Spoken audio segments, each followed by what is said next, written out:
não ser seduzido, como não ser abduzido, na palavra do filme, né? Pelo Frank-N-Furter. Além dessa entrada triunfante, ele tem esse bug do sistema de ser sedutor, de ser encantador e ao mesmo tempo você não saber. Tá, e ele é feminino, é masculino. E aí você tem aquela referência do Nosferatu, tem essa coisa sexualizada que tem no filme de terror, né? Da donzela virginal deitada no seu dossel e aí vem a criatura mordê-la. E aí ele vai e brinca com isso.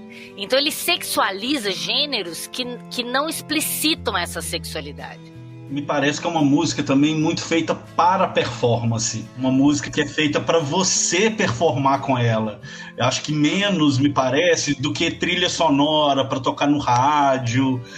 Talvez por isso esse sucesso, né, de karaokê e dos fãs se vestirem e performarem. Ele se torna ainda mais importante por ganhar esse caráter de ser um documento de uma época, sabe? Uma cultura mesmo, esse evento social. O filme ser um evento social. Se não fosse isso, a gente provavelmente não estaria falando sobre ele aqui hoje.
Olá pessoal, sejam bem-vindos ao podcast Em Foco, uma realização do site Cinematório. Eu sou Renato Silveira. Oi, eu sou Kel Gomes. Neste episódio vamos falar sobre o musical The Rocky Horror Picture Show, lançado em 1975, dirigido por Jim Sharman. Esse filme foi escolhido pelos membros do Cineclube Cinematório através da nossa enquete mensal, que é exclusiva para os apoiadores do site. A gente fez para este programa uma enquete com musicais rock and roll dos anos 70. E o filme vencedor de lavada, com muitos votos de frente, foi Rocky Horror Picture Show, que é uma vitória até esperada, dado que o filme tem uma base de fãs enorme, não é? É, inclusive, um dos principais aspectos que o tornam esse filme tão famoso até hoje.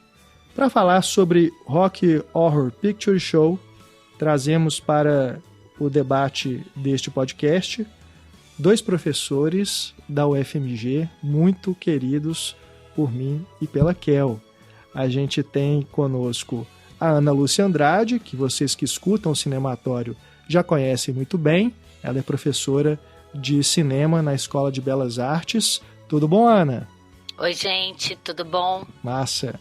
A Ana, que é uma grande fã de musicais, aqui vai ter a oportunidade de falar sobre um musical nada usual para os grandes clássicos de Hollywood, né, Ana? É, bem diferente do tipo de musical que eu gosto, enfim.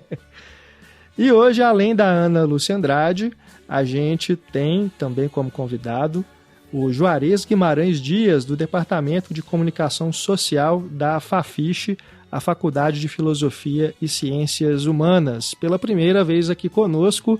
Seja bem-vindo, Juarez, tudo bom? Tudo jóia. Olá, Renato. Olá, Kel. Olá, Ana e os ouvintes do podcast. Uma alegria estar aqui com vocês. Muito obrigado pelo convite. E eu que tô super feliz de estar aqui com dois dos meus professores favoritos. E, aliás, eles são queridos, eu acho que não é a FMG inteira, tá? Vou puxar saco sim, porque merecem muito. Eu fiz uma disciplina com o Juarez semestre passado e já me apaixonei, que foi a criação de personagem, aprendi muito com ele. E também foi um lugar, assim, muito, muito acolhedor, assim. Imaginem vocês que a gente está nessa pandemia, tendo aula online o tempo todo, né? Então, assim, fica desgastante. E na aula do Juarez, todo mundo se sentiu super bem, sabe? Além da organização maravilhosa, tinha ali uma elaboração de aula, assim, muito boa também. Então, me marcou muito. E quando eu vi esse filme, eu pensei logo no Juarez. Eu fiquei muito curiosa pra saber, sabe, o que ele pensa, o que ele acha do filme. Então eu tô muito empolgada pra essa conversa, porque eu realmente estou muito interessada em saber do Juarez, assim, como que ele vê a questão, né? Toda essa questão, não só da questão LGBT, mas também a questão de performance, de teatralidade. Sim. Que a gente, inclusive, falou muito na disciplina, né, Juarez? E, enfim, pra mim o filme já bateu aí com com esse background que você tinha me proporcionado pelas aulas, assim. Kel, que bacana, muito bom saber, fico super feliz. Acho que a gente teve um encontro super bacana no semestre passado, nessa disciplina, né?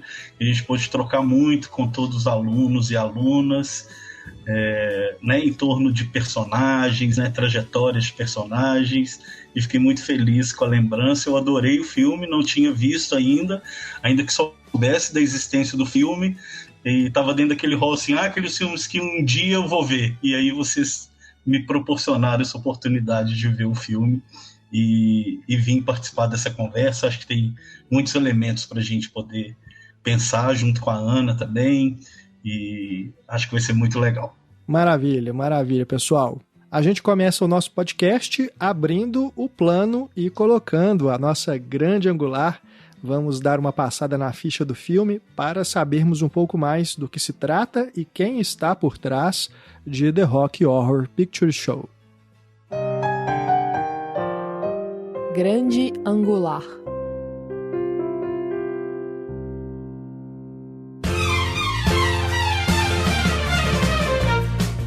The Rocky Horror Picture Show é um musical, mas também é comédia, terror, ficção científica, um grande liquidificador de gêneros que resulta em uma obra kitsch e queer. O longa é uma produção britânica lançada nos cinemas em 1975 com direção de Jim Sharman.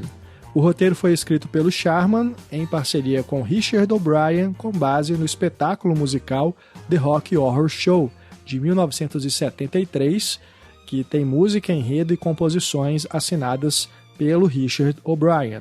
A história gira em torno de um jovem casal de noivos, Brad e Janet, que se veem em apuros quando o carro deles quebra durante uma tempestade. Perto da estrada onde eles estão, há um castelo onde os dois resolvem pedir ajuda. E nesse castelo eles se deparam com pessoas estranhas vestindo trajes elaborados e que estão no meio de uma celebração especial, uma espécie de convenção. Janet e Brad descobrem então que a casa é comandada por Frank Anfurter, uma cientista maluca, travesti e alienígena que cria um homem musculoso em seu laboratório. O casal é seduzido por Frank e acaba sendo transformado por toda a experiência vivenciada naquele lugar. O elenco principal de Rocky Horror Picture Show traz o Tim Curry no papel do doutor ou doutora Frank Anfurter, primeiro papel do Tim Curry no cinema. Temos também a Susan Sarandon vivendo a Janet, que é a heroína.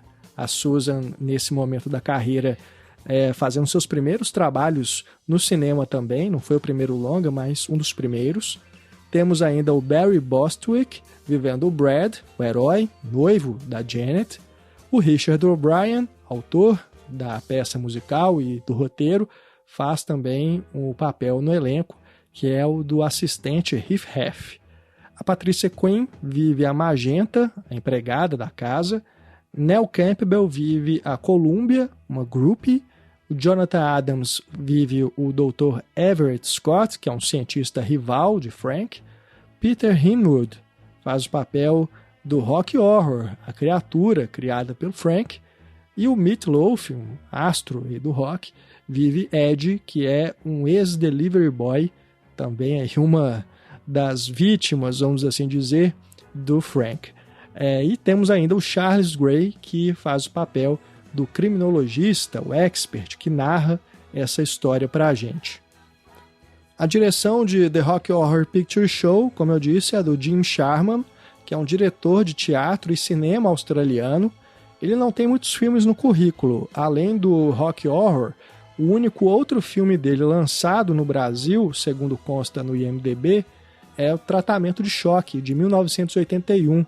E esse filme é uma espécie de continuação do Rocky Horror Picture Show. A gente fala mais dele no final do programa, aguenta aí. O Richard O'Brien, que assina o roteiro junto com o Jim Sharman, só para citar rapidamente mais alguns trabalhos dele, o O'Brien também escreveu o roteiro de Tratamento de Choque e atuou nesse filme, assim como no Rocky Horror. E foi como ator que ele teve uma carreira mais longeva no cinema, atuando em Flash Gordon, Cidade das Sombras, Para Sempre Cinderela, Dungeons and Dragons, entre outros filmes, principalmente ali nos anos 80 e 90. Ele também se estabeleceu como apresentador de TV na Inglaterra na década de 90 e seguiu com a sua carreira teatral, a qual ele se dedica até hoje. A fotografia de Rocky Horror Picture Show é assinada por Peter Suchitsky, fotógrafo polonês que é mais conhecido por seu trabalho com o diretor David Cronenberg, com quem colaborou em filmes como Gêmeos, Mórbida Semelhança, Crash, Estranhos Prazeres, Marcas da Violência, Cosmópolis, entre outros. Ele também fez a fotografia, veja só, de O Império Contra-Ataca, Marte Ataca e Depois da Terra, 3 filmes de ficção científica, então ele tem sim aí uma familiaridade com o gênero que é uma das matrizes de Rocky Horror Picture Show. A montagem do filme é do australiano Graeme Clifford, que também tem no currículo os clássicos Inverno de Sangue em Veneza, O Homem que Caiu na Terra e O Destino Bate à Sua Porta. Ele também é diretor de cinema e TV. A trilha sonora tem as músicas escritas pelo Richard O'Brien, com arranjos e direção musical do compositor inglês Richard Hartley. Ele também trabalhou em filmes como Beleza Roubada, Dançando com um Estranho, A Vida e Morte de Peter Sellers, entre vários outros. O figurino de Rocky Horror Picture Show é assinado por Sue Blaine, que também trabalhou em O Contrato do Amor, filme do Peter Greenaway, de 1982.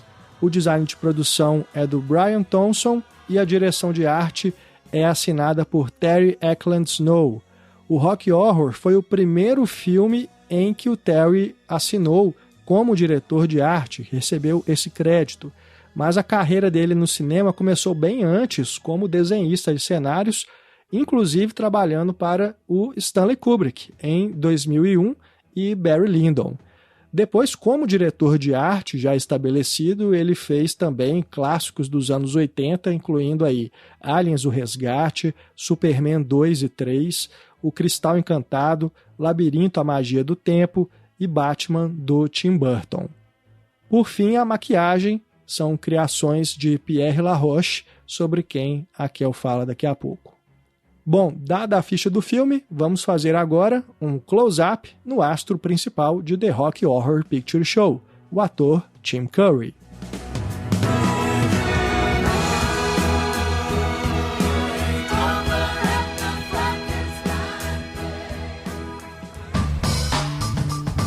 Close-up.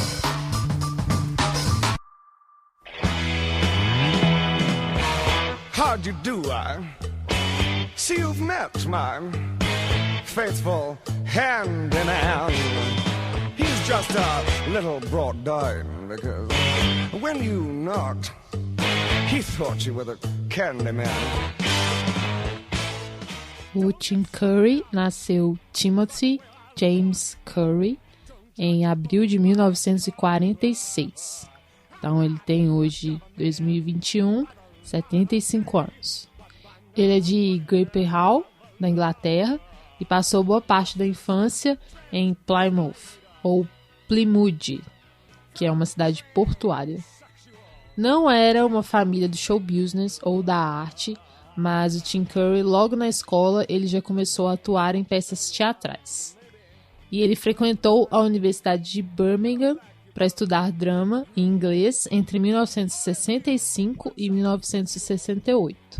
O primeiro trabalho dele como ator após a universidade foi na produção original de Londres do musical Hair, em 1968. Ou seja, né, ele está em 2 grandes musicais. É assim. verdade. Quando questionado se ele tinha experiência profissional e um cartão equity, que é tipo um cartão de sindicato, ele mentiu sobre ambos para poder fazer, mas os produtores descobriram a verdade e ficaram muito impressionados com o talento e a presença dele, né? E aí resolveram patrociná-lo para ser membro do sindicato. A partir disso, ele passou por diversas companhias de teatro, que são companhias, inclusive, bem famosas lá de Londres, e algumas séries de TV menores. No início dos anos 70, ele começou a se integrar à turma do teatro de Londres, inclusive com o Ian McKellen.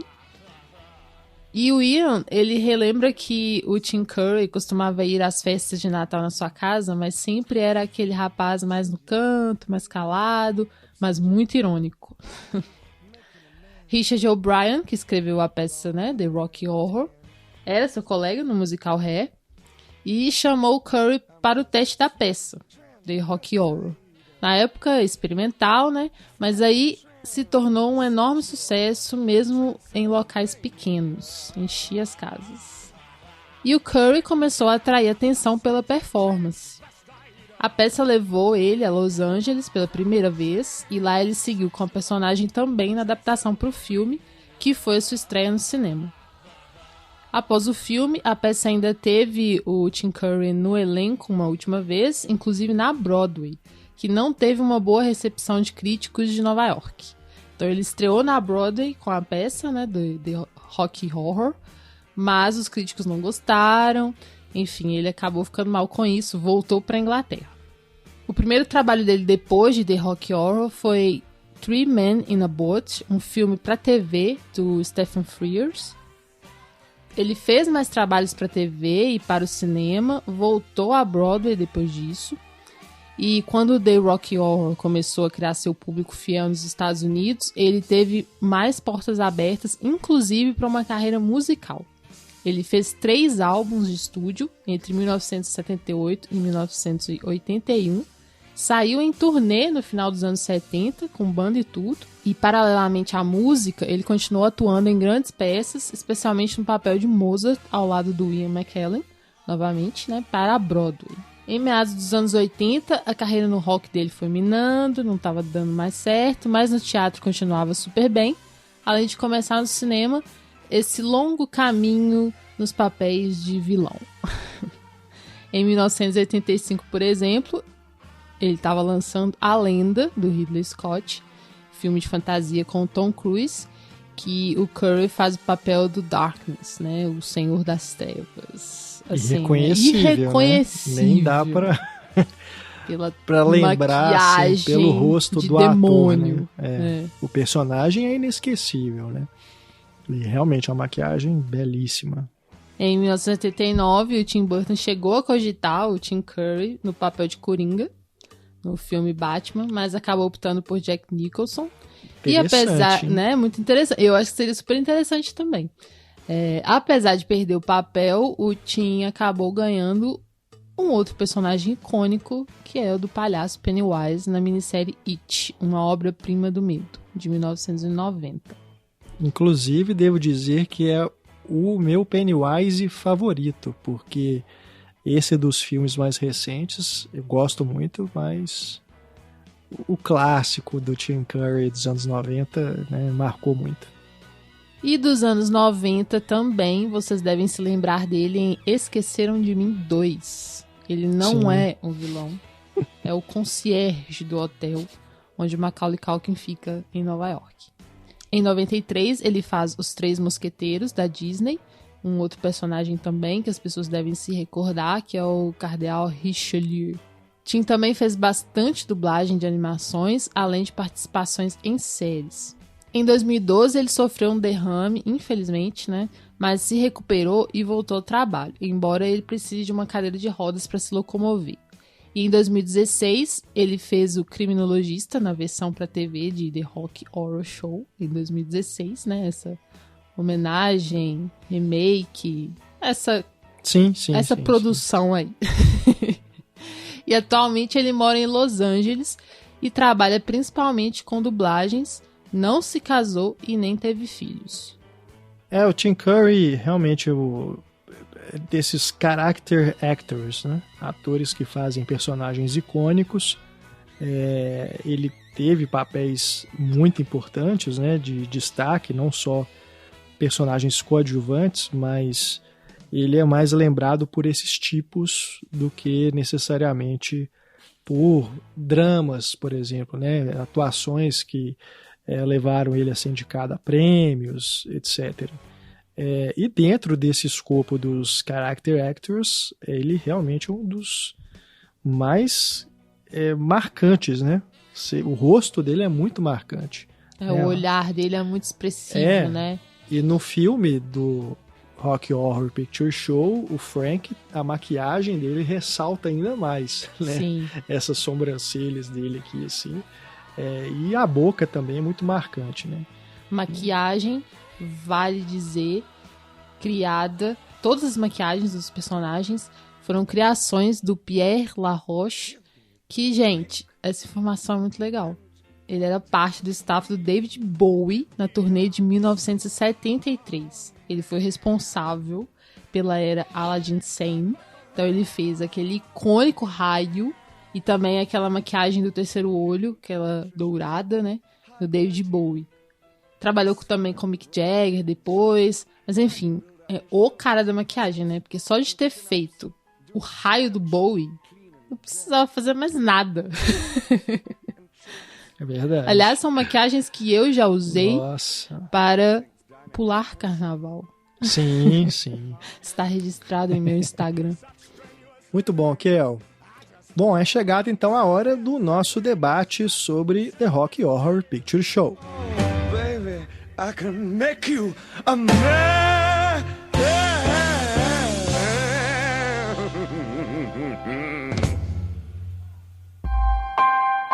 Ponto de vista.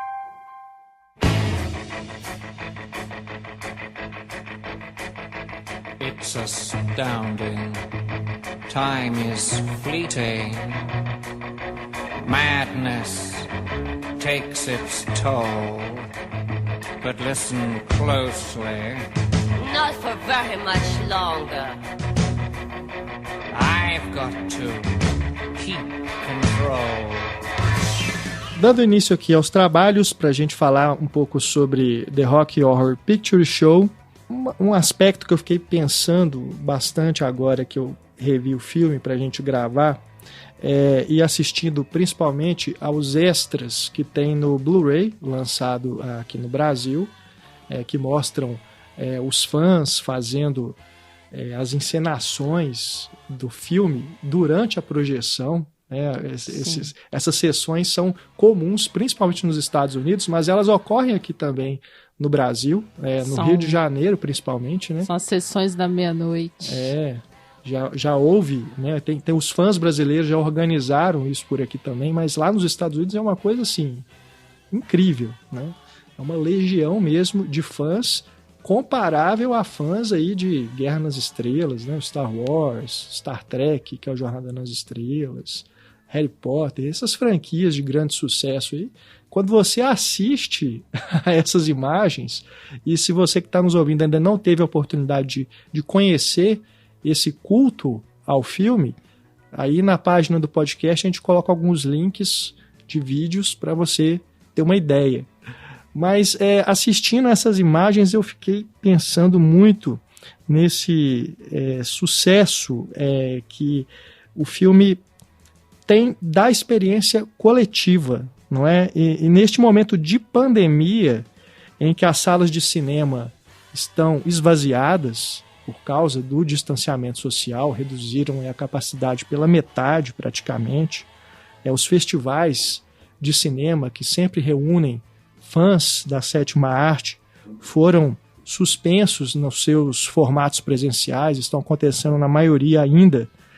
Aqui a gente está gravando em agosto de 2021, a gente ainda está com a pandemia acontecendo e com a variante Delta assombrando o mundo inteiro e possivelmente ameaçando aí e possivelmente proporcionando um novo fechamento de salas em alguns países em que as coisas estão piores, não é? Então, eu fico pensando que o filme ele se torna ainda mais importante por ganhar esse caráter de ser um documento de uma época, sabe? Uma cultura mesmo, esse evento social. O filme ser um evento social. Se não fosse isso, a gente provavelmente não estaria falando sobre ele aqui hoje. Porque foi ao longo dessas décadas, né, a gente está em 2021, o filme é de 75, né, já estamos aí nos aproximando dos 40 anos, 40 não, 50, né? 50 anos desse filme. Tantas décadas depois, ele ainda tem essa força justamente por causa desse culto que os fãs proporcionam, né? E tem uma frase, inclusive, nesses documentários que fala sonhe na sua sala de estar, na sua sala de TV, seja no cinema, né? Porque justamente ali você tem a experiência de ser os personagens, porque os fãs se caracterizam, interpretam as cenas, né? Cantam as músicas. Então como que é legal pensar nisso, né? Como que esse filme hoje também traz pra gente essa essência da experiência do cinema enquanto uma atividade coletiva. Parece que na Alemanha, né, desde o lançamento até hoje, todos os dias tem sessão desse filme. Pois é. Já tem 40 anos que passa o filme lá, engraçado, né? Fora dessas grandes franquias, né, que eu citei aqui, eu realmente não conheço um outro filme isolado assim que tenha, né, esse fervor todo assim de público, né? Eu também fiquei bem impressionada com essas imagens e essa coisa de culto, né? Que tem a ver com isso, com ritual mesmo. Então eu acho que ele realmente é o culto por excelência. Se for pensar, né, em tanto tempo, assim, reunindo tantas pessoas e fazendo com que elas tenham uma certa liberdade de ser, uma certa liberdade de ser outra coisa, né, que não o que está imposto, o que é padrão, assim, através desse filme.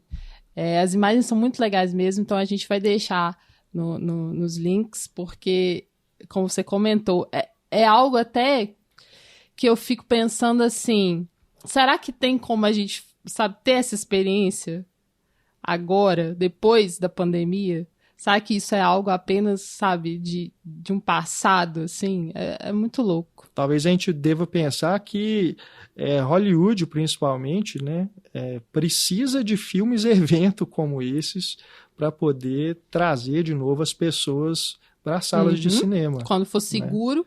Quando for seguro, né? Porque estamos diante de uma mudança de hábito mesmo, né, das pessoas, de como as pessoas veem os filmes. Fui pesquisar um pouco sobre o filme, né, e estava lendo, né, algumas reportagens que me parece que o filme não fez tanto sucesso no lançamento exatamente, assim, na época em que ele foi lançado, mas um pouco depois. E aí fico pensando, né, nessa questão da sincronia, né, ou na assincronia, né, dos tempos, né, assim, mas um filme, a partir do momento que ele foi lançado, num determinado momento, os fãs reacenderam, né, assim, o filme, e parece que, né, num determinado momento ele passou a representar ou determinados anseios, desejos, pautas, né, assim, a gente está falando dos anos 70, né, com todas as discussões que já existiam sobre liberdade sexual, né, sobre a diversidade, enfim. Então, como que a partir de um determinado momento, essa cultura de fãs, né, que assim, na comunicação a gente, eventualmente a gente está discutindo essas mobilizações, né, que o público faz em torno de determinados produtos, de pautas, e é sempre um mistério, ainda que a gente tenha, né, indicativos e tal, mas é sempre curioso pensar como determinados produtos mobilizam, né, a partir de um determinado acontecimento e vão se tornando cultuados mesmo, né? Quando a gente fala de filmes cult, a gente está falando também, né, de filmes que são cultuados por públicos e que atravessam gerações, né? Mas me parece também um grande mistério, assim, o que atravessa tantas pessoas diferentes, né, que veem naquele produto determinadas identificações, reconhecimentos e vão projetando, né, esse produto ao longo dos tempos, né? E a gente está vendo aí, como a Ana disse, há 40 anos esse filme é exibido diariamente na Alemanha, né? Então eu acho muito curioso a cultura de fãs, né? Assim, o que mobiliza, né? E como se mantém, né? Porque alguns produtos também passam por determinadas fases, né? São celebrados num determinado momento, mas a própria engenharia da indústria cultural ela precisa de renovação, né? Então alguns produtos eles são mais sazonais, né? Eles aparecem em determinados momentos, depois são substituídos por outros, enquanto que alguns são perpetrados aí ao longo dos tempos. E geralmente esses fenômenos surgem ao gosto do mercado, né, Juarez? Falando aí dos filmes de Hollywood, já o Rocky Horror Picture Show é totalmente fora de um mercado, né? Apesar de ter sido produzido por um estúdio, no caso a Fox, nos documentários os realizadores mesmo falam que o estúdio não deu muita bola, né, assim, na época. Apesar de ele vir de um musical de teatro que fez muito sucesso e já tinha repercutido muito antes do filme ser proposto, quando ele foi realizado para o cinema, principalmente porque não tinha os astros que os produtores queriam, né? Não queriam colocar o Elvis Presley, colocar outras pessoas famosas na época no elenco, mas como os realizadores não quiseram, o estúdio mesmo não fez muito esforço. Imagina o Elvis no papel do Meat Loaf. Ai, gente. Mas a ideia era o Elvis de Meat Loaf, o Mick Jagger como Frankenfurter e o Rock seria o David Bowie. Ia ser minimamente interessante. Mas o elenco é um espetáculo à parte, né? E é legal o diretor ter batido o pé que ele queria o elenco original do teatro, né? Por isso ele concordou em que a produção fosse de um baixo orçamento para poder garantir que ele tivesse mais liberdade para construir o filme mais próximo do que era a produção original. É verdade. O Tim Curry, aqui no seu primeiro papel no cinema, que espetáculo, realmente, não é? A entrada dele ali no começo já é algo que conquista o espectador, né? A forma como ele se posiciona para a câmera, né? Como ele está assim, se afirmando naquele papel mesmo, é muito incrível.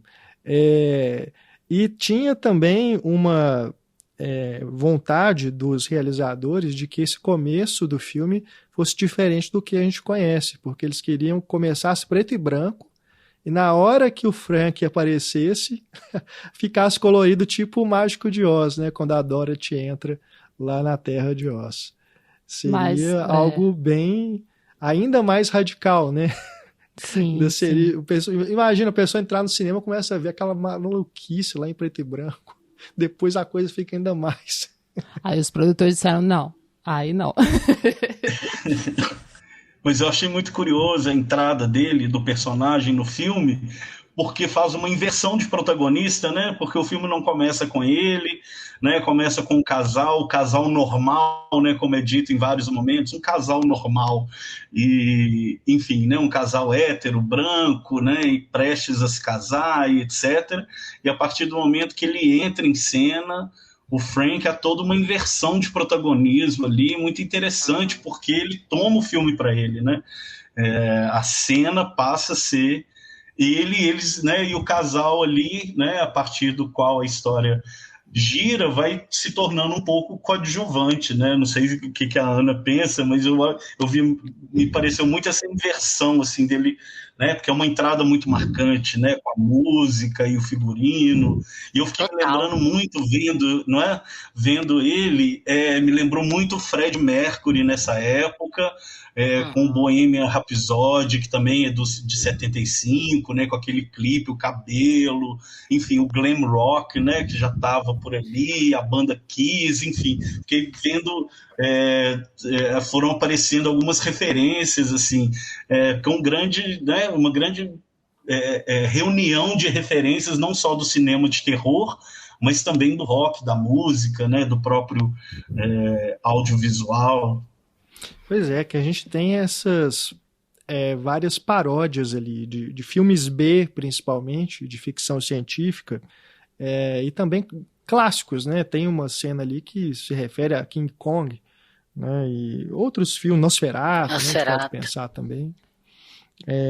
Clássicos do horror que também estão ali. E pensar também nos filmes da Hammer, né? Porque o filme foi rodado em um castelo que era usado pela Hammer para poder fazer os seus filmes. Então tem todo esse contexto de homenagens e, como o Juarez mencionou, na questão da satirização social também, né, das convenções, dos tabus sexuais, isso está bem focado ali nesse casal, Brad e Janet. O casal normal, né? E é engraçado, né, que a gente vê dois eventos, né, o do início do filme, que é um casamento super tradicional, enfim, e depois, quando eles chegam no castelo, há um evento também, né, que é a convenção Transilvânia e não sei o quê, e completamente diferente, né, muito mais interessante, muito mais diverso, muito mais animado até, inclusive, do que o próprio casamento do início, né, então parece que o filme vai colocando, né, esses universos em contraste, né, em tensão e com muito humor, né, e vão provocando, né, assim, as discussões, né, sobre a diversidade sexual, sobre a liberdade sexual, que é muito legal. Eu fiquei pensando nesses contrastes, porque, por exemplo, o casamento, apesar de ser uma cerimônia, né, festiva, ali do lado tem um cemitério. Aliás, é onde ele pede o casamento, ele pede ela em casamento, né? Uhum. Tipo, eles estão no casamento, ela pega o buquê, seguindo aquela tradição, né? De quem vai ser a próxima agora. E aí o Brett faz o pedido pra Janet. E seria algo assim, né? Nossa, que romântico. Mas ao mesmo tempo eles estão ali num cemitério. E também quando estão na igreja, né? Que tem aquele casal super taciturno ali, que faz referência a uma pintura, né? Que é interessante também essas referências de outras artes. E aí tá tendo um funeral. Enquanto eles estão dançando e fazendo ali aquela cena musical como se fosse pensando no futuro, né? O casamento deles, entrando na igreja e tal.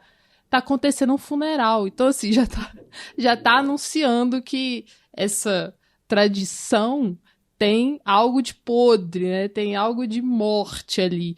E já no castelo, onde seria, né, o lugar do horror, o lugar das sombras, o taciturno de fato, é onde tem todas as cores, toda essa alegria, toda essa magia e toda essa liberdade, assim. E eles estão já presentes, né, ali, o Tim Curry e os irmãos lá.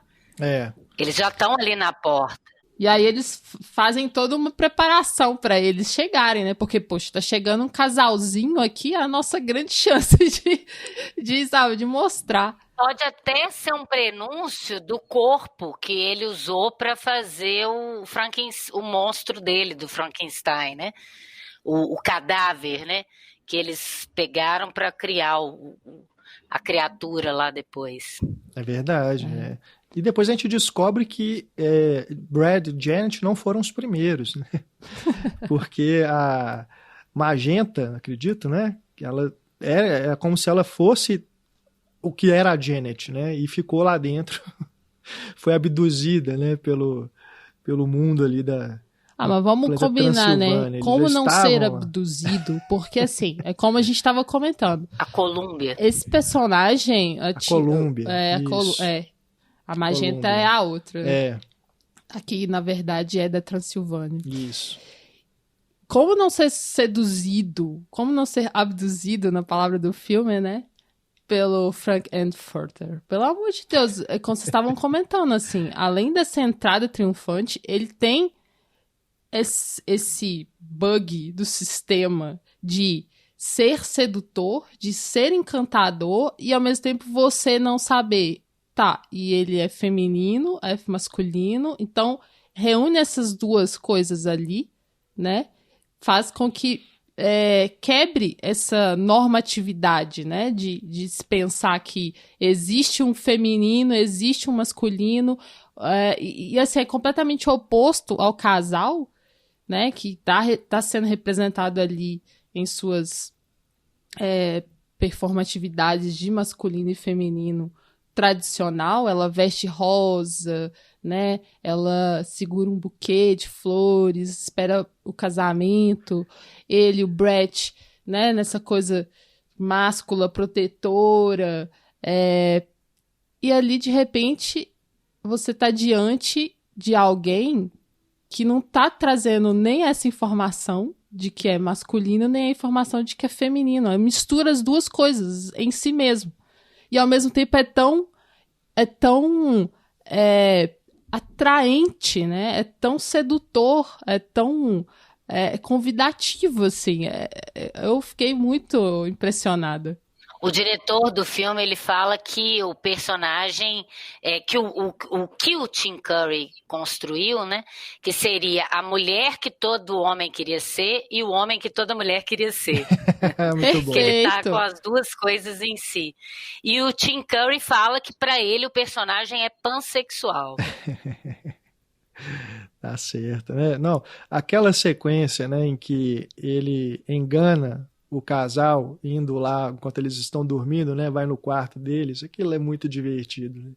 Ele finge que é o Brad, depois finge que é a própria Janet para poder Com o mesmo texto. com o mesmo texto. É muito boa. Essa cena é muito boa. Não só o mesmo texto, mas a mesma posição sexual para Tudo. ambos. É muito interessante porque o Frank se coloca como ativo para os dois. Tanto para a mulher quanto para o homem, assim. E eu fiquei observando também essa construção, né, dessa heterossexualidade do Brad, né, dessa virilidade dominante que vai aparecendo, mas ele se torna super vulnerável naquele contexto, né? Ele não sabe como lidar, né, com essas outras formas, né, com essa liberdade sexual. Então é muito engraçado. Né? Quando as pessoas falam de masculinidade frágil, né? Alguma coisa assim, né? Então, assim, o que fragiliza determinadas, né, posturas ou performatividades de uma certa masculinidade, né? Então, ali ele se vê completamente acuado, né? Sem saber nem se defender e nem também defender a sua noiva, né? E acaba cedendo mesmo ao desejo, né? Que ele vai descobre exatamente. que ele tem. E quando essa sequência, ela me faz pensar no que de talvez tenha de mais interessante nesse filme, assim, de uma forma geral, em termos de estrutura narrativa, né? Já que ele é uma amálgama de referências, né? Igual o Renato já falou, de filme B, de filme de ficção científica, do próprio musical, né? Só que ele tem um trunfo que faz ele ser um filme diferente de tudo que tinha sido feito até então, é porque principalmente no musical, você tem a ideia de que o número musical é o ato sexual sublimado, né? Porque enquanto eles dançam, é a única cena de amor possível, né? Eu tô dizendo de sexo, né? Uhum. Que é sublimada ali. E nos filmes de terror, tem sempre uma coisa latente também sexual que nunca é explícita, né? Se você pegar o Nosferatu, que tem muita citação, e nesse momento dessa cena que eles estão lá com o dossel e o Frankenfurter vai seduzir um e depois o outro, ele põe um filtro, né, amarelo O vermelho, que lembra as viragens coloridas dos filmes mudos, né? E o autor do filme lá, que é o irmão da Magenta. Sim. Lá, eu esqueci o nome do personagem. É o Heath Hef. Que é o que escreveu a peça. Richard O'Brien. Isso, o Hip Hap. O Hip Hap e a Magenta estão assistindo por um monitor que está azulado, que é outro filtro de viragem colorida do azul do filme mudo. E aí você tem aquela referência do Nosferatu, tem essa coisa sexualizada que tem no filme de terror, né? Da donzela virginal deitada no seu dossel, e aí vem a criatura mordê-la, e tem essa coisa do horror, mas camuflada com uma coisa sexual forte ali, que na época não podia ser muito explícito, né? E aí ele vai e brinca com isso.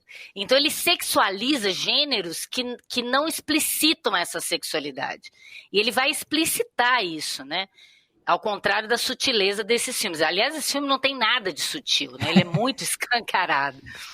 E eu acho essa relação metalinguística, principalmente para quem já conhece bem esses gêneros e a história do cinema, né? Desde o início da abertura, quando ele vai fazendo referência aos filmes, né?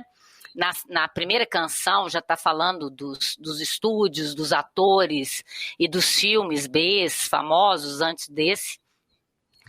E aí ele já brinca muito com essa relação metalinguística, né? E aí logo de cara ele já vai, depois do primeiro número musical, já tem aquele apresentador que vai quebrar a quarta parede, conversar com a gente, chamar a gente para dentro dessa festa estranha com a gente esquisita, né? Me lembrou muito uma brincadeira que o Tex Avery, né, o animador, ele fez nos anos 40 ainda, um filme que chamava Who Killed Who? Quem matou quem? Que é exatamente isso. O personagem olha para a câmera e começa a brincar com os clichês do horror, e na verdade você começa a rir dos clichês, porque ele olha para a câmera toda hora e fala: isso te assustou? Você ficou com medo disso? E os personagens vão fazendo isso aos poucos também, toda hora quebrando a parede e comentando alguma coisa com o espectador, né? Isso é muito interessante. É muito legal mesmo, que é um recurso também muito teatral, de interpelar o público, né? Assim, que começa um pouco assim, que ficou mais marcado com Brecht, né? No teatro alemão, né? Ali da época do nazista, pré-nazista, né? E essa forma de interpelar o público que o cinema também vai absorver, uma forma de também dar uma sacudida no espectador, né? Assim, tirá-lo um pouco da passividade, exato, né? Do olhar, de ficar assistindo, né? Falar: epa, peraí, tô falando com você, né? Você tá aí? Quase nos constrange, né? Eu imagino ainda mais pro público da época. Exatamente. Pois é, isso que eu fico imaginando, né? Como que deve ter sido espantoso, né? Em vários sentidos da palavra, assistir esse filme na época. E por falar nisso, Ana, a gente pode também fazer um pouco aqui a contextualização do musical ali nesse momento dos anos 70, né? Porque a era de ouro dos musicais já tinha passado. Ali a gente estava vivendo esse momento desses musicais mais transgressores, porque além do Rocky Horror Picture Show, a gente teve também ali nesse momento o Fantasma do Paraíso, do Brian De Palma, Tommy, inspirado aí no álbum do The Who, entre outros filmes, o Hair, né, que pega aí a questão da contracultura, da cultura hippie. A gente, em outros gêneros, vê se falar muito sobre o pós-horror, por exemplo, o neo-western, mas para o musical a gente não tem esses nomes, né, essas nomenclaturas. A gente tem os novos musicais, né? Detesto essas caixinhas. A gente tem mais agora nos anos 2000, quando teve um ressurgimento, né, de um interesse dos estúdios, sim, e do público por musicais, mas não tem exatamente uma categorização, né, Ana? E esse momento dos anos 70, ele é bem específico, se a gente for pensar, né? E ainda tem essa mistura de gêneros, né? Porque é um horror, é uma comédia, né? E a história não importa, né? Então, ele vai brincando com o próprio clichê do que é o musical, e avacalhando isso. Tipo assim, por que você gostava antes? É a mesma coisa, não tem história, vai parar tudo para eles cantarem. A cena de sexo vai ser através de um número musical, vai ter uma piadinha, vai ter não sei o quê. E ele vai escancarando isso, explicitando uma estrutura que era desgastada e vai inovando a partir dessa explicitação irônica que eu acho que ele vai fazendo, sabe? Uhum. E é curioso porque eu estava olhando, eu até pensei que me lembrou muito aquele episódio do segmento do Tudo que Você Sempre Quis Saber Sobre Sexo, do Woody Allen, né? Sim, de sim. 72, que é 3 anos antes. Que o episódio de terror é exatamente isso. Um casalzinho chega numa mansão, chovendo, né? E aí ele vai brincar, chama o John Carradine para fazer o cientista maluco. Ele pega atores, né? Da época de áurea do horror no início dos anos 30. Inclusive eu li também que o Vincent Price ia ser o narrador, né? E aí um conflito de agendas não permitiu. Mas ia ser incrível, né? Aí ia ficar mais explícito ainda essa referência. Então, eu acho essa mistura de gêneros que é muito típica desse momento, né? Quando acaba a Hollywood clássica, né? Vem a nova Hollywood e começa a propor esse imbricamento de gêneros, essa releitura de gêneros, dentro daquela ideia do que o Umberto Eco falava, da inovação no seriado, né? Sim. Que não tem muito mais coisa para se inventar, então você brinca com a estrutura já existente, inovando a partir dali, do reconhecimento do público com o que já é familiar, mas sempre com uma coisa diferente que desloca aquilo do seu lugar original, que é o que torna aquilo realmente original, né? Nesse sentido. É verdade, Ô, Ana, e nesse diálogo dos gêneros, você acha que também entra ali, né, nessa composição um pouco já de diálogo com a cultura pop, com o videoclipe, né, que estava começando, né?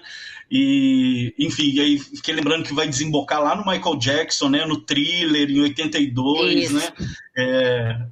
E, né, que também tem essas referências, né, de uma música, um clipe de horror, mas com muita coreografia, né? E aí fiquei pensando em que medida, e meio né? B, né? E total. tudo meio B. super Eu B. acho que se essa produção fosse A igual a Fox queria, não ia ser tão legal. Porque faz sentido ter essa cara de B, sabe? De baixo orçamento, assim. Que é o cinema que eles estão glorificando. Exatamente. Fazer a paródia sendo um deles, né? Isso. E o Michael Jackson conseguiu o Vincent Price, né? Que faz a narração do Thriller. Que é fundamental para aquele clipe.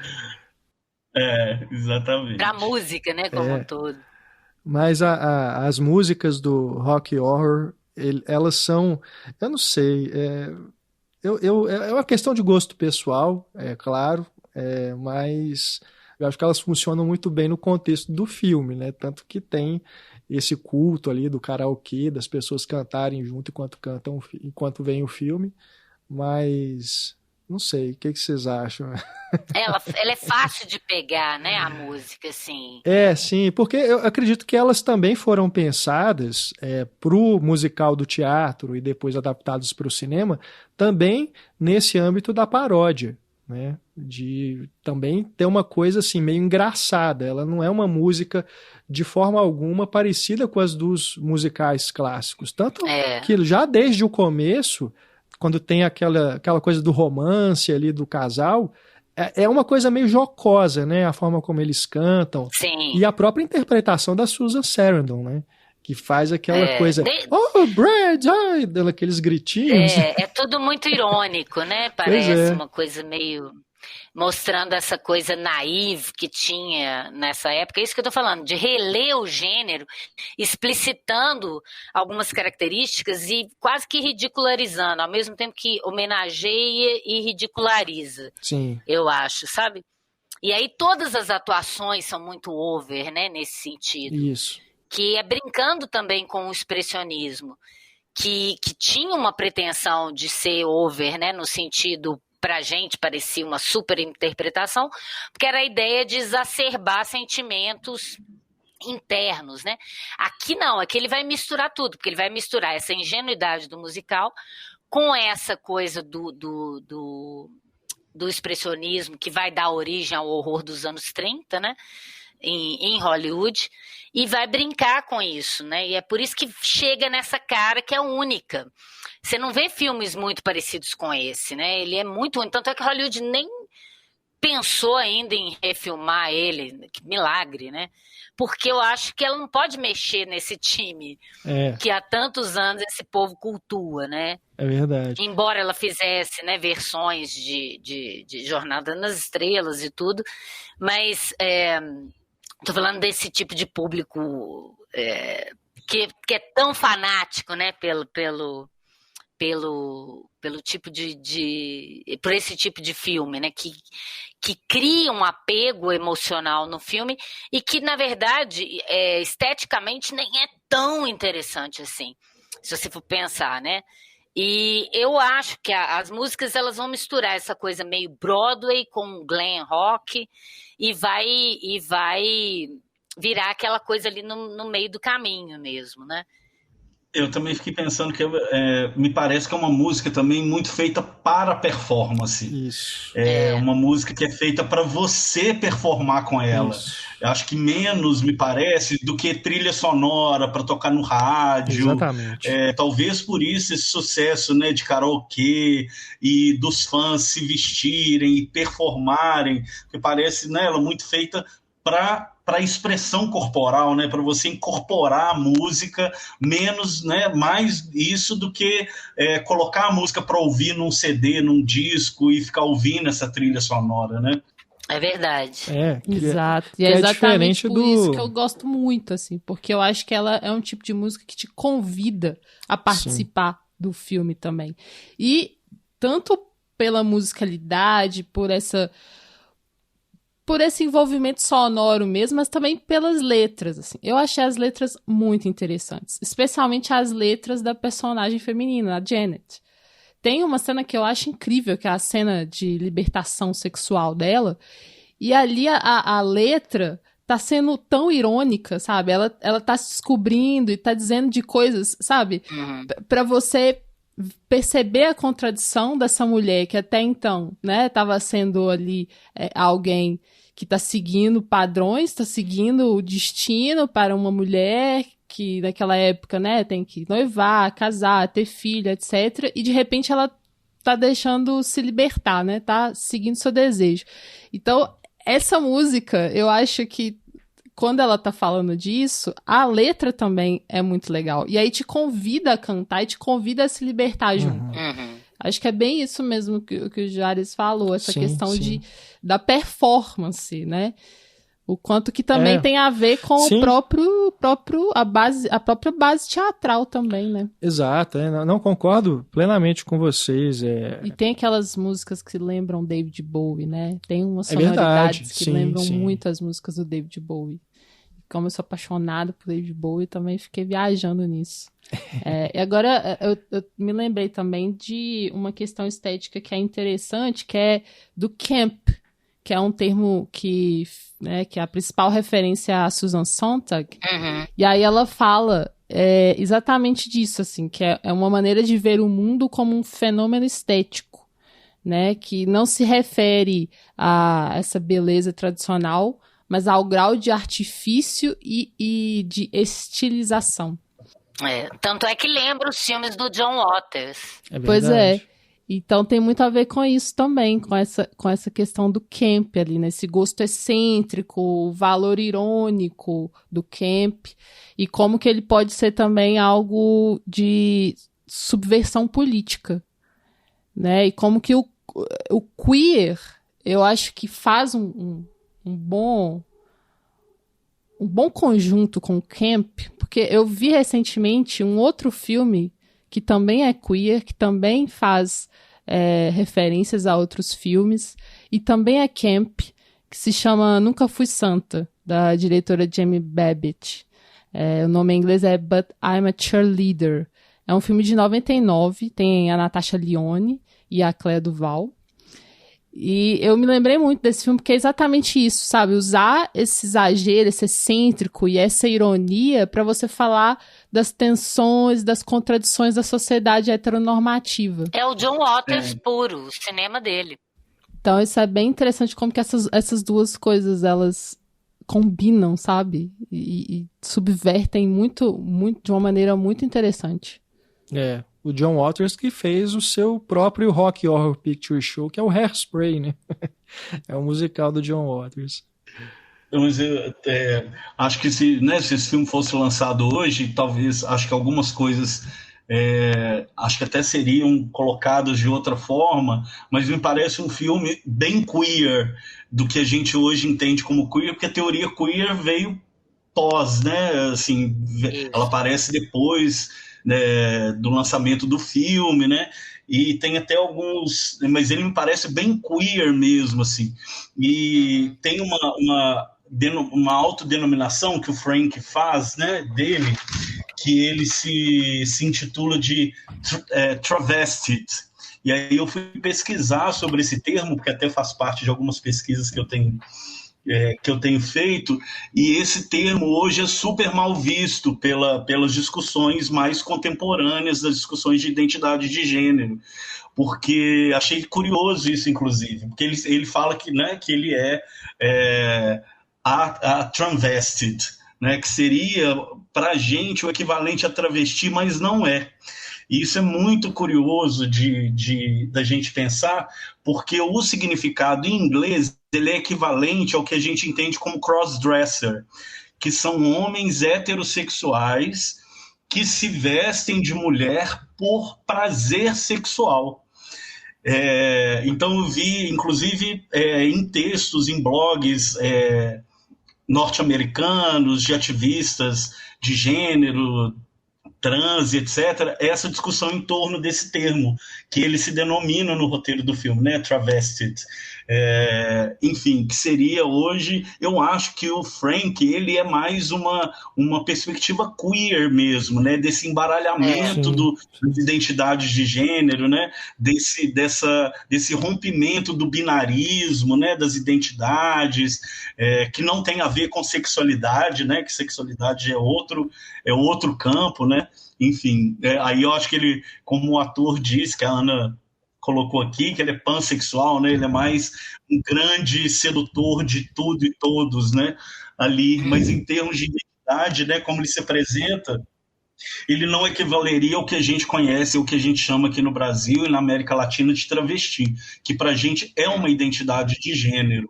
Não é uma performance de gênero, assim, né? Não é só um vestir-se de mulher.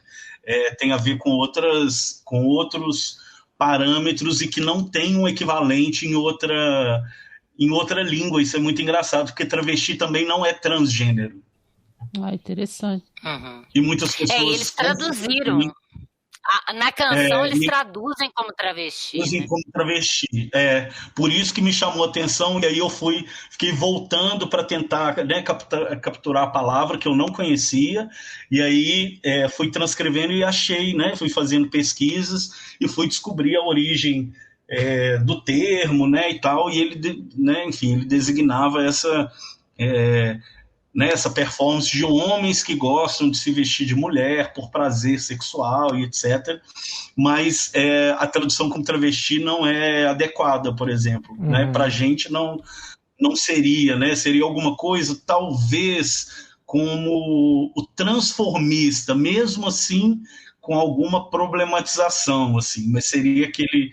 Né? Mas eu acho que o Frank, ele é mais numa perspectiva queer mesmo, né? De embaralhamento das identidades, de quebra dos binarismos e tal, do que exatamente travesti. Não é uma perspectiva correta, assim, não é uma tradução boa, né, que eles fazem. Não é, né? Eu fiquei pensando nisso também. E como que a própria música também faz esse embaralhamento, né? Porque ele fala, eu sou travesti, mas logo depois ele segue, da transexual Transilvânia. Ele faz esse bolinho ali pra dar uma... É o planeta transexual da galáxia Galáxia Transilvânia. Mas aí o prefixo trans, né? Eu acho ele bem bacana, assim, porque ele tá... enfim... no momento que não se usava muito, né? Exatamente, no momento que não se usava, e brincar com essa questão da, né, Transilvânia numa perspectiva trans, assim. Mas eu acho que o termo que é assim, para a língua inglesa, norte-americana, o travested seria algo que a pessoa chamaria algo que uma pessoa que se veste como, mas não tem a ver exatamente com a identidade, sabe? Uhum. Então acho que a tradução travesti, ela realmente não me parece adequada, exatamente como, né, como ele fala e até como ele se apresenta, porque a travesti pra gente, né, a travesti, enfim, há toda uma composição do feminino, né, em torno, a partir do feminino, da mulher e etc., né, enfim, de construir a sua identidade a partir dos femininos, né? Mas ali não, ele tem sovaco cabeludo, enfim, ele tem uns marcadores, né, mais embaralhados, eu acho mais queer, mas eu acho que na época que o filme foi produzido, essa discussão ainda não estava também, nem lá estava nesse pé, assim. Talvez isso começou a ser problematizado, né, que até o travested, enfim, não seria exatamente, talvez, né, a melhor designação, mas talvez queer, que ele também não é um personagem trans, né, me parece, não é um transgênero ou uma pessoa trans. E isso deve explicar também um pouco desse sucesso, isso que vocês estavam falando, para o filme ser feito hoje, teria que fazer algumas mudanças, porque hoje não é tão,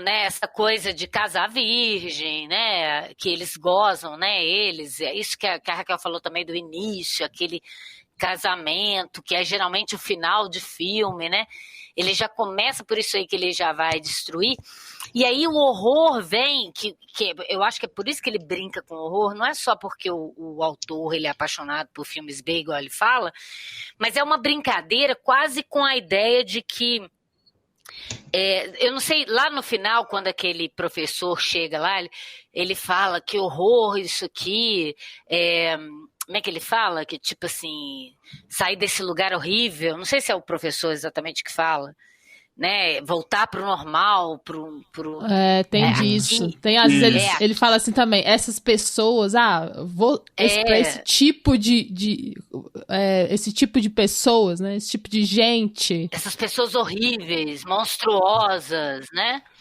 Então eu acho que é uma crítica também a isso, né? E isso deve explicar também o sucesso do filme, que eu estava lendo que a peça, né, ela estreou nos Estados Unidos, era tarde, imagina, e no início da noite.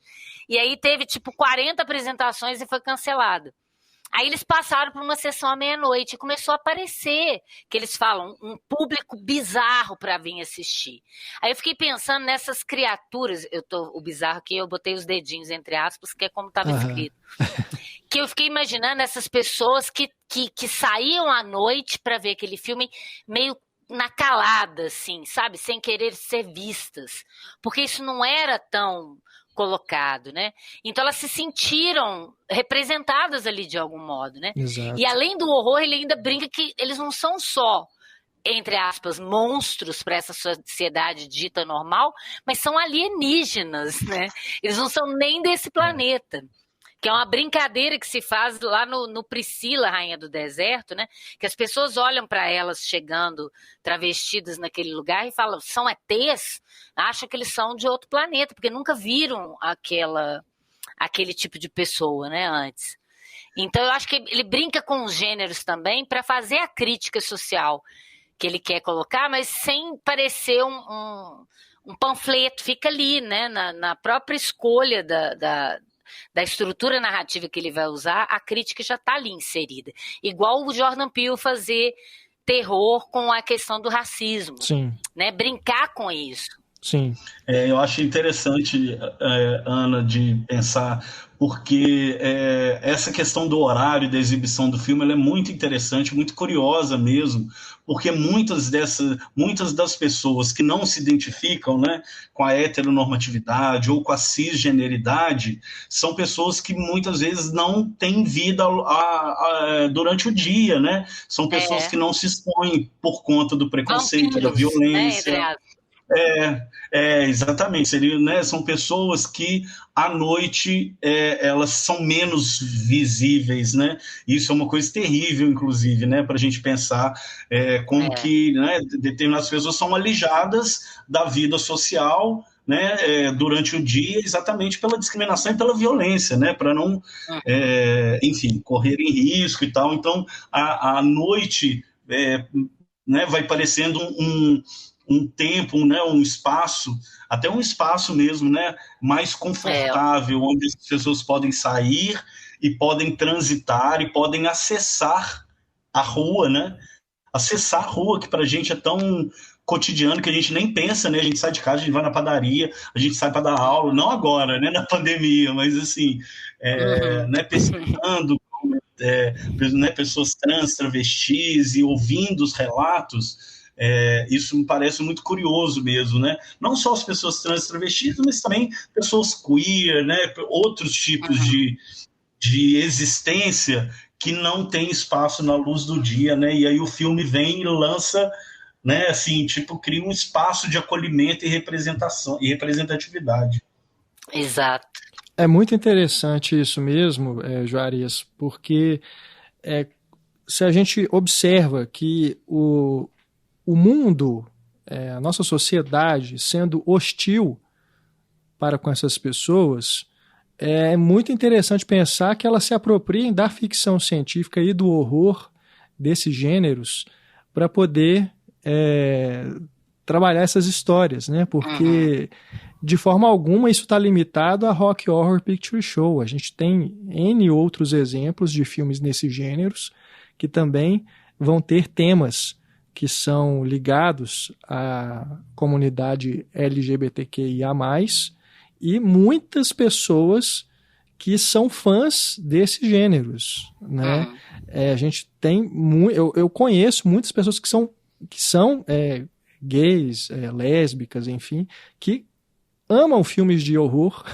Eu acho que não é por acaso, não é só porque gostam do gênero, não. Tem uma identificação aí também por causa dessa questão de gênero, aí já no sentido, sem ser o sentido cinematográfico, né? Nesse sentido do que é considerado monstruoso, né, para a sociedade, entre aspas. Pois é. E aí faz todo sentido a gente ter aqui no filme essa questão alienígena e depois ter aquele momento que o castelo sobe, né, como se fosse um foguete e volta para o planeta Transilvânia, a galáxia Transilvânia.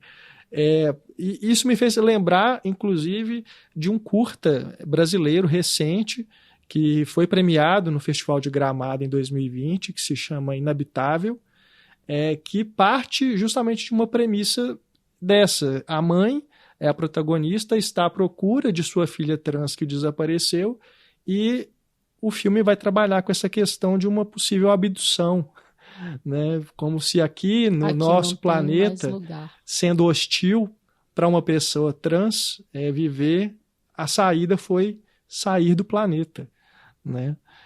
É um filme muito bonito. Renato, é muito interessante você tocar nisso. Eu tenho feito cursos com pessoas trans, ministrado por pessoas trans e travestis.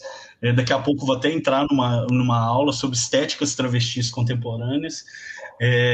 Enfim, e uma das discussões que eu mais tenho ouvido, né, tanto das professoras, professores e alunos e etc., né, que eu como pessoa cis eu fico bem num lugar assim de escuta mesmo, né, para aprender, para entender, mas essa questão alienígena do monstro, como várias alcunhas pejorativas, né, que foram jogadas sobre a comunidade LGBTQIA+, né, elas vêm sendo reapropriadas pelas próprias pessoas e tornadas positivas para elas mesmas dentro da comunidade. Né? Então, por exemplo, né? Então, a questão de se ver como monstro passa a ser apropriado de uma outra forma. Então, assim, tem visto muitas pessoas dizendo, nós somos monstras, mas nós podemos dizer que nós somos monstros. Não uma pessoa quis nos chamar de monstra, né?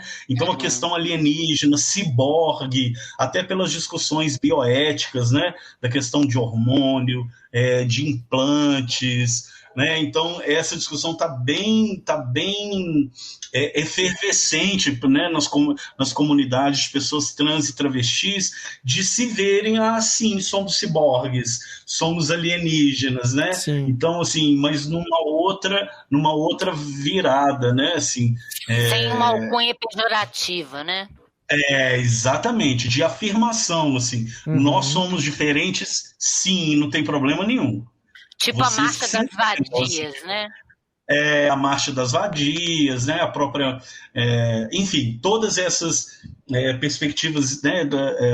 As discussões identitárias, elas têm, né? Assim, passam também pela questão da afirmação, né? Afirmação dos traços, do comportamento, da questão do corpo, né? Das corporeidades. É muito, muito interessante ver como que isso hoje é uma questão que está em outro lugar. Eu lembrei aqui de outro curta brasileiro, recente também, que vai trabalhar com esses códigos, que é Negrume, e que me remete aqui ao começo da nossa conversa, porque foi provavelmente a última grande experiência coletiva que eu tive numa sala de cinema, numa sessão de cinema que foi lá na Mostra de Tiradentes. Esse curta é um curta musical, né? Realmente um grande evento, assim. As pessoas gritavam no cinema, se levantavam, ficavam assim, vibrando. Participavam. Né? A direção é do Diego Paulino, foi o filme vencedor, né? O curta vencedor daquela mostra. E é camp. Não é? Tem tudo isso que a gente está falando aqui, né? Que o Juarez mencionou aí também, essa questão das monstras, né? Tem tudo ali nesse curta, é muito legal. Não sei se está disponível online, mas a gente encontrando o link, a gente compartilha aí também na página do episódio. E só completando aqui a informação que eu disse do curta Inabitável, a direção é da dupla Enoque Carvalho e Matheus Farias. Filme premiado também, se a gente encontrar aí o link, estiver disponível online, também compartilhamos. Muito bom. E eu lembrei que essa questão da apropriação da ficção científica, a gente pode também pensar em como a ciência já patologizou, já definiu como doença o que é diferente, o que é diverso, né? E isso é algo que estigmatizou muito na sociedade. Então, só muito recentemente, por exemplo, é que mudou o termo, né? Deixou de ser considerado doença, a homossexualidade deixou de ser considerado doença, algo, enfim, que está nesse lugar de tratamento, de que precisa de uma cura. Então, é muito interessante também se apropriar da ficção científica pensando nesse aspecto. Sim. Né?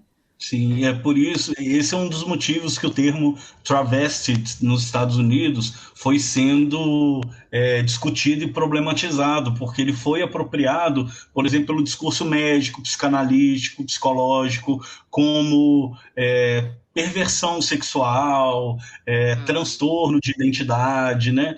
Então a gente vai vendo como que os termos, né, assim, a linguagem, ela vai definindo e ela vai sendo transformada, né?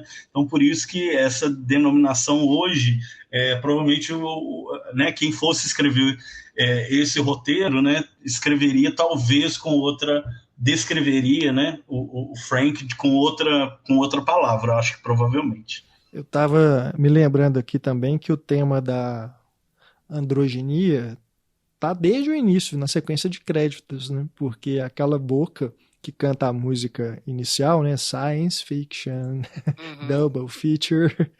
É uma boca de uma atriz, que é a que faz a Magenta, né? A Patricia Quinn, e a voz é do Richard O'Brien. É uma voz masculina, que é meio andrógena, né? Não é uma voz realmente masculina que você identifica logo de cara. Mas já tá desde ali do início, né? Essa questão dessa dubiedade. É muito bonita, né? Chama muita atenção. Essa abertura é maravilhosa, né? E também é referência a uma pintura do Man Ray. Mas é engraçado, porque desde o início, né, é um filme que já diz a que vem, né? Vamos, né, dar uma implodida na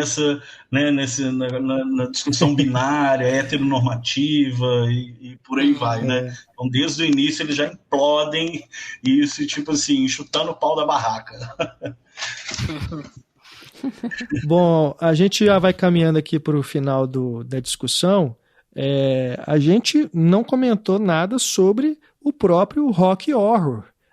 A criatura, né? Que é a grande referência aí a Frankenstein, o monstro de Frankenstein, aqui é a monstra, a gente pode dizer, de Frankenstein, que é aquela figura, né? Máscula, dourada, né? Que é o papel do ator Peter Himwood. Ele vive ali essa criatura pela qual o Frank fica encantado e depois a própria Janet cairá nos braços dela. E a criação toda, né, ali, aquele tanque onde está ele ainda mumificado, já é muito a paródia do Frankenstein, né, de como que aquilo tudo é montado com as cores do arco-íris, né, formando ali como tanque. Se fosse o tanque, mas eu digo assim, as tintas. Dele. Ah, sim, a essência ele vai jogando, dele. né? É o que forma ele, né? Isso é muito interessante. Né? Eu fiquei pensando, né, nesse produto, né, assim, nessa criação do monstro, né, do Rocky Horror, que é esse homem branco, ariano mesmo, né, com cabelo louro, mas ao mesmo tempo bronzeado, e muito forte, né, másculo, assim, esse corpo, né, assim, e é muito interessante porque parece que, assim, cria-se um corpo, né, praticamente é um personagem que você não sabe o que que ele pensa, o que ele sente, ele é um corpo que vai sendo usado, né, assim, e me pareceu, assim, desejado, né? Um corpo para ser desejado. E me pareceu muito um fetiche, assim, um fetiche gay, sabe? Assim, de um fetiche heteronormativo, entendeu? Que é outra discussão que passa em várias discussões relacionadas a gênero, sexualidade, da comunidade LGBTQIA+, que é essa cultuação do homem hétero, né? Assim, gays que se apaixonam por héteros, né? Paixões platônicas, né? O desejo pela heteronormatividade, né? Em vários momentos, né? Em várias discussões. Então eu fiquei pensando muito, né, nessa criação que é um corpo, né? Para ser desejado e usado, né? E ao mesmo tempo um corpo super fetichizado dentro da norma, da própria norma, né? Porque não se cria algo fora da norma, né? Cria-se a norma. E fiquei pensando, mas por quê? Né? Porque esse homem branco, né, forte, musculoso, viril e etc. Né? Ele lembra o Helmut Berger, aquele ator fetiche do Visconti também, né? É verdade, não tinha me lembrado dele. Mas tem aquele filme também, Deuses e Monstros, né? Que é mais recente, né? Que também do criador do Frankenstein. Né? James Whale. James Whale. Isso, que tem um pouco essa relação também com o corpo do homem, né? Esse corpo malhado, e esse Apolo, né? Assim, a gente vai lá na Grécia e traz essa figura apolínea, né? Para esse endeusamento, um ideal, exatamente, e um ideal de desejo também, né? Um ideal a ser desejado por gays, por queer, por mulheres, hétero, por todo mundo, né? Inclusive rivaliza com a Janet, né? No início ela fala que não gosta de músculos, Mas depois ela e o Frank estão lá brigando por conta dele. Depois o Frank fica com ódio. Mas depois dela, de provar, né? com ele. E essa coisa do ideal, eu acho que tem muito a ver mesmo com essa questão de belo, né? Essa questão histórica, dessa ideia da perfeição, dessa ideia que vem lá da antiguidade. Não à toa também tem várias estátuas, né? Estátuas ali que o Frank faz as pessoas se tornarem estátuas, né? Então eu acho que também tem essa discussão sobre esse belo que vem da antiguidade clássica, inclusive. E que tem a ver com esse ideal nazista, assim, que eu lembrei que é o avental que o Frank tá depois, quando ele vai apresentar a criatura, que tem esse símbolo que era um dos cientistas nazistas, só que tá virado de cabeça para baixo. E aí a Magenta fala, eu lembrei a frase, que ela fala, o triunfo da sua vontade, que é a referência ao filme da Leni Riefenstahl, né, que ela fez pro Hitler. Então é nesse sentido que ele faz essa conotação da perfeição ariana, quase nazista. Esse triângulo, eu lembro desse triângulo que é o símbolo do orgulho LGBT, que reapropriado do triângulo rosa, de cabeça para baixo, com que os homossexuais tinham que usar nas roupas marcadas durante o regime nazista. Eram marcados nos campos nazistas. É isso que eu pensei, que isso está inserido no filme como uma forma de fazer essa apropriação uma crítica, e uma crítica. Né? O triângulo que ele usa é o símbolo do orgulho LGBT, que é um símbolo reapropriado desse triângulo da época nazista. Eu fico pensando que a gente aqui está dizendo de um monte de referências, né, principalmente do cinema, um monte de códigos que a gente identifica, mas acredito que dentro da comunidade LGBTQIA+, os fãs do filme... Isso não interessa. Eu acho que nem é isso. Eu acho que eles identificam muito mais coisas que pra gente passa... O filme é muito mais rico, sabe, nesses códigos do que aos nossos olhos, que a gente não tem um aprofundamento nessas pesquisas, né, que têm sido feitas principalmente mais recentemente. O Juarez, que está participando do grupo de pesquisa, né, que ele falou, acredito que ele... E faz parte da sigla, pode trazer algumas coisas, né, também fico pensando nesse culto, né, ao homem, né, a esse tipo de masculinidade também por várias identidades, né, de gênero e orientação sexual e sexualidade, né, na verdade. Mas... enfim, acho que um filme tem muitas coisas, né? A gente está aqui há 1 hora só, né, destrinchando, um filme muito legal mesmo. Eu ia falar também das referências, talvez isso você tenha matado de charada, Renato, por isso que eu falei que talvez essas referências cinematográficas têm a ver, por exemplo, no meu caso que estudo metalinguagem, eu ia só pensando essas referências, né? Como a da noiva do Frankenstein, que tem no final, que a Magenta tá com aquele cabelo da Elsa Lanchester, e várias outras questões. Tem uma cena que o Hip Hop, como é que ele chama? Hip Hop. Ele vai batendo na criatura igualzinho no Frankenstein de 31 do James Whale, né? Tem várias cenas que eles recriam assim, essa que eu já falei do Dossel, King Kong, do Nosferatu, né? Fora a citação que está na própria música, né? Mas talvez, o grande trunfo desse filme seja essa leitura que nem a gente, às vezes, que estuda cinema, tem acesso, de um outro lugar que ele está falando, que vai ser muito importante, né, historicamente, por ser um filme que colocou essas pessoas, que deu um palco e para essas pessoas, né? E que por isso ele é tão importante, né? Nesse aspecto. Em termos cinematográficos, talvez nem tanto, mas nesse aspecto, para a indústria, né? Ter tocado nesse tema, ainda que seja depois da censura, né? Até 66, você não podia nem falar a palavra, nem insinuar que o personagem era gay no cinema. por causa do Código Reis. Nos anos 70 isso já é mais tranquilo, mas ainda assim esse filme é único, né? Se a gente for pensar, dentro da indústria que eu tô falando.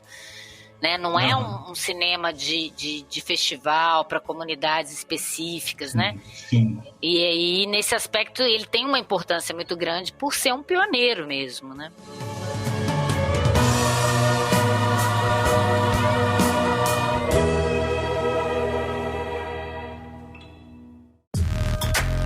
Fora de quadro.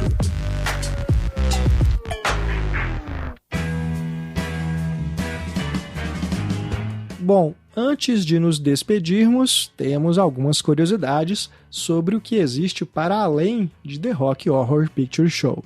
Vocês sabiam que existe uma espécie de continuação do filme? Ela foi lançada em 1981 e se chama Tratamento de Choque.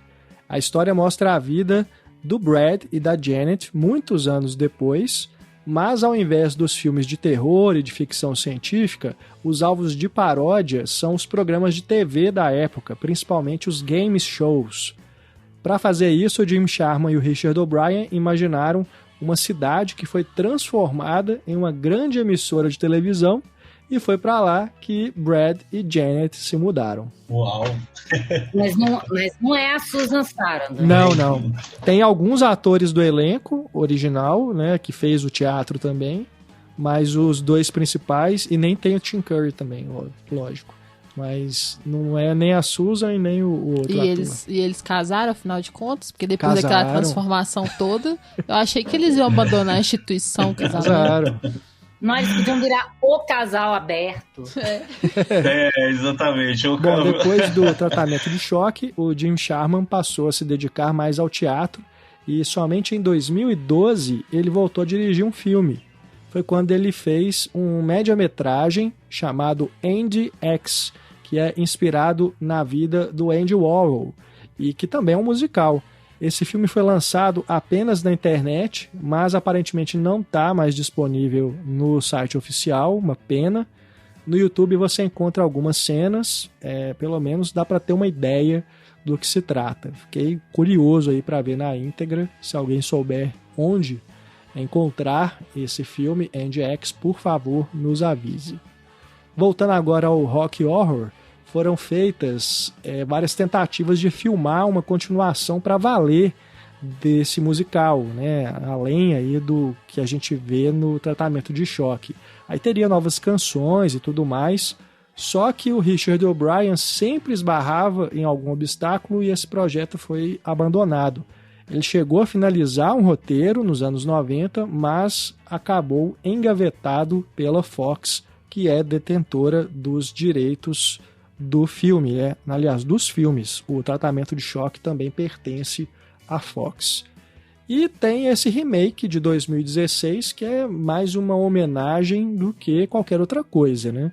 A direção é do Kenny Ortega, que trabalhou em High School Musical e outras séries e filmes musicais. É praticamente uma encenação de fãs mais elaborada, né? Com um elenco totalmente diferente, inclusive. E quem interpreta Frank, ou a Frank, nessa nova versão de 2016, é a atriz Laverne Cox. E a caracterização dela é totalmente diferente da do Tim Curry. No YouTube tem um vídeo comparativo com as cenas do original e da refilmagem. Ai, gente, e não deu certo. Triste. Aí não dá mesmo, né? A gente viu o comparativo assim, vamos ver pra ver se, né? Nossa, horrível. E em 2015 foi lançada a filmagem da encenação de Rocky Horror em Londres, feita em comemoração pelo aniversário de 40 anos do filme, né? Uma encenação oficial. Essa deve ser uma das montagens mais elaboradas já feitas da peça, vale a pena dar uma olhada também. E eu vi também que aqui no Brasil teve duas montagens da peça, uma em 75 com Wolf Maia fazendo o Brad, gente, achei assim, Lucélia Santos fazendo a Magenta, olha, Tom Zé fazendo o Riff Raff. Caramba! Ai, Tom Zé, caramba! Tinha que ter o registro disso, né? Mas teve uma outra montagem em 94 com direção do Jorge Fernando, saudoso Jorge Fernando, com Cláudio Hanna fazendo a Janet, com Marcelo Novaes fazendo o Rocky, o Tuca Andrada fazendo o Frank, e uma montagem de 2016 daquela dupla Charles Miller e Cláudio Botelho, com um elenco aí de jovens atores não conhecidos nossos. E para finalizar, aqui o nosso Fora de Quadro, para quem tiver curiosidade, a série Glee fez uma homenagem também ao filme com um episódio chamado The Rocky Horror Glee Show. Foi feito em 2010 com o elenco da série, que é uma série musical, né? E os atores tentam ali encenar a peça Rocky Horror Show na escola, que é onde a trama se passa. O roteiro é do Ryan Murphy e a direção do Adam Shankman, e nesse episódio tem participações especiais do Barry Bostwick, o ator que faz o Brad, e do Meat Loaf.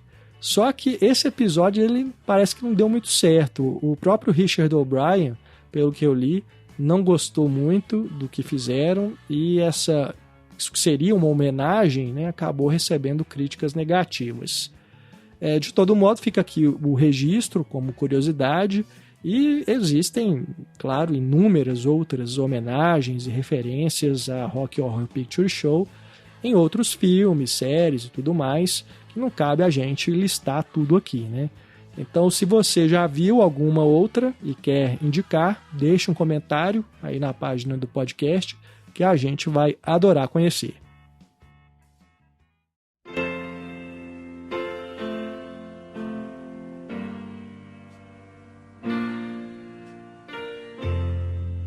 On the day I went away.